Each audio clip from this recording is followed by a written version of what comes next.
اللہ اکبر۔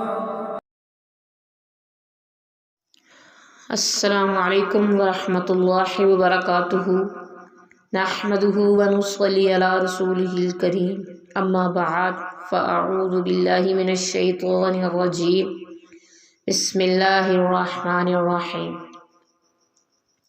رمضان صدقہ و خیرات کا مہینہ۔ رمضان سخاوت کا مہینہ بھی ہے۔ اس ماہ مبارک میں نبی اکرم صلی اللہ علیہ وسلم کی سخاوت کی کوئی انتہا نہ رہتی۔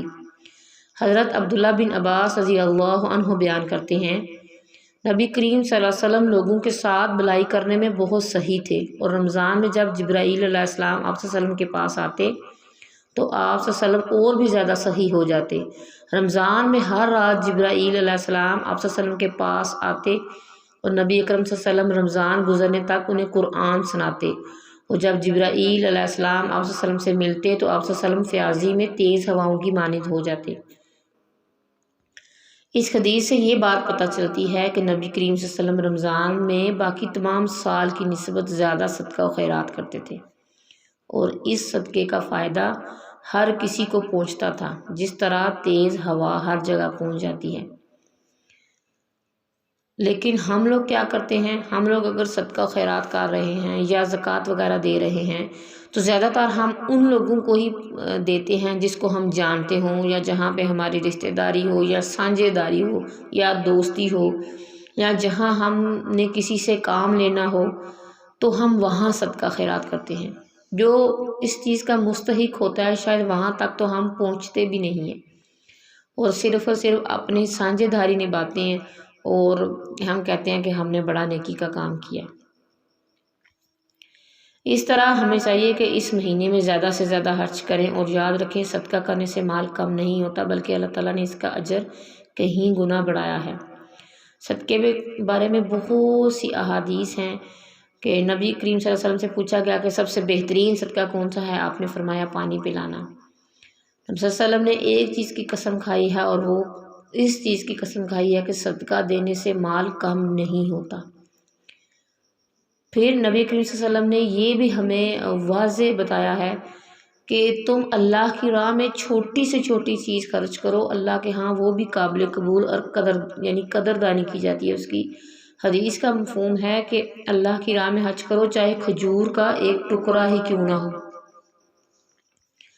تو اسی حدیث کے ریفرنس سے ہم دیکھتے ہیں کہ ہم کس اور کن کن چیزوں پر صدقہ کر سکتے ہیں۔ ہمارے ذہن بہت جو ہیں تنگی کا شکار ہیں۔ ہم سوچتے ہیں کہ صرف اور صرف پیسے کا ہی صدقہ ہوتا ہے، اور بہت زیادہ پیسے ہوں تب بھی ہم صدقہ کر سکتے ہیں۔ غریبوں کے تو یار یہ حق میں بھی نہیں ہے، غریب تو صدقہ کر ہی نہیں سکتا۔ تو آئیں آج ہم تھوڑی سی اس پہ بات کرتے ہیں کہ صدقے کا جو میدان ہے وہ بہت وسیع اور ریچ ہے۔ صدقہ جو ہے اپنے اہل و عیال، رشتہ داروں، فقراء، مسکین پر خرچ کرنے کے بعد ہم جو ہے کن کن کاموں میں صدقہ کر سکتے ہیں، جیسے مسجد کی تعمیر ترقی ہے، مسافر خانوں کی تعمیر ہے، کنووں کی کھدائی ہے، پانی پینے کے انتظام ہیں، تعلیم و تربیت یعنی جو دین کا علم حاصل کر رہے ہیں ان پر خرچ کرنا بھی صدقہ ہے۔ پھر جو ہے رستے سے تکلیف دہ چیز ہٹا دینا بھی صدقہ ہے۔ کسی کو کپڑے، جوتے، کھانے کی اشیاء لے کے دینا صدقہ ہے۔ کسی سے مسکرا کے ملنا صدقہ ہے۔ کسی بہرے شخص سے اونچی آواز سے بات کرنا صدقہ ہے۔ اس کے بعد کام میں دوسرے کی ہیلپ کر دینا صدقہ ہے۔ جانوروں، پرندوں کو پانی پلانا صدقہ ہے۔ ان کو دانہ دن کا ڈالنا صدقہ ہے۔ کسی کو معاف کر دینا بھی صدقہ ہے۔ تو صدقہ یعنی صدقہ بہت وسیع ہے۔ ہم اس کو بہت چھوٹے سے کسی برتن میں رکھتے ہیں کہ یہی ہے بس، لیکن ہر وہ کام جس کو آپ نیکی سمجھ کے کر رہے ہیں وہ صدقے میں ہی آتا ہے۔ اور صدقہ دینے سے اللہ تعالیٰ کو یعنی یہ چیز بہت زیادہ پسند بھی ہے، اور اس کے بارے میں اللہ تعالیٰ نے سورہ البقرہ آیت نمبر 245 میں فرمایا ہے کہ یہ بہت بڑی خوشخبری ہے۔ ارشاد باری تعالیٰ ہے کہ کون ہے جو اللہ کو قرض حسنہ دے تاکہ اللہ اسے کہیں گنا بڑھا کر دے۔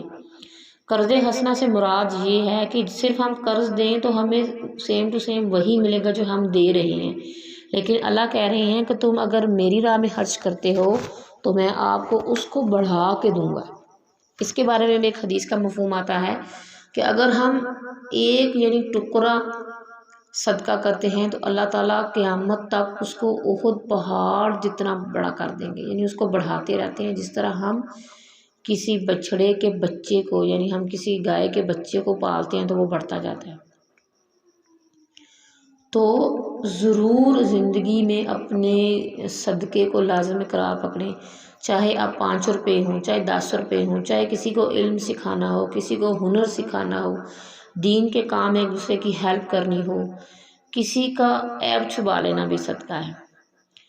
تو صدقے کے جو ہے نا، اپنے مائنڈ کو تھوڑا کھلا کریں، اپنے دل کو تھوڑا کھلا کریں اور اس پہ خرچ کریں۔ اور اللہ تعالیٰ کہتے ہیں کہ تم مجھ پہ خرچ کرو، میں تم پہ خرچ کروں گا۔ جب اللہ ہم پہ خرچ کرنے کا سوچ لیں تو سمجھیں وہ تو پھر بادشاہ ہے نا، تو اس کے پھر خرچ کرنے کی کیا بات ہوگی۔ اس کے بعد یہ ہے کہ رمضان میں اگر ہم ایک دوسرے کی افطاری کرتے ہیں تو یہ بھی صدقے میں شمار ہوتا ہے۔ نبی کریم صلی اللہ علیہ وسلم نے فرمایا جس نے کسی روزہ دار کا روزہ افطار کروایا اسے بھی اتنا ہی اجر ملے گا جتنا روزے دار کے لیے اجر ہے، اور روزے دار کے اجر میں اس کے لیے کچھ بھی کمی نہیں کی جائے گی۔ ایک اور حدیث ہے جس کسی نے کسی روزہ دار کا روزہ افطار کرایا یا کسی مجاہد کو سامان دیا تو اس کو اس کے برابر ثواب ملے گا۔ تو ضرور صدقے میں پہل کریں۔ صدقہ جو ہے اللہ تعالیٰ کے غضب کو بھی ٹھنڈا کرتا ہے۔ صدقہ جو ہے قیامت کے دن جب کہتے ہیں کہ سورج ہمارے سروں کے اوپر آ جائے گا تو یہ صدقہ ہمارے سروں کے اوپر امبریلا یعنی چھتری کا کام کرے گا۔ صدقہ جو ہے بری موت کو بھی بچاتا ہے۔ صدقہ آنے والی جو بری بلائیں یا ہوتی ہیں وہ بھی اللہ تعالیٰ ہم سے دور کرتے ہیں۔ تو اپنی زندگی میں صدقے کو لازمی پکڑیں اور روزانہ کچھ نہ کچھ ضرور دیں۔ ایک اور حدیث کا مفہوم یہ ہے کہ جب ہم موت کے وقت صدقہ کرتے ہیں تو اس ٹائم اگر ہم 100 روپیہ دے رہے ہیں اور اپنی صحت کی زندگی میں اگر ہم صرف 1 روپیہ دے رہے ہیں تو 1 روپیہ کا وزن زیادہ ہے 100 کی نسبت۔ تو آج اللہ نے ہمیں موقع دیا ہے تو اس سے ضرور فائدہ اٹھائیں۔ سبحانک اللہم و بحمدک، نشہد ان لا الہ الا انت، نستغفرک و نتوب الیک۔ السلام علیکم ورحمۃ اللہ وبرکاتہ۔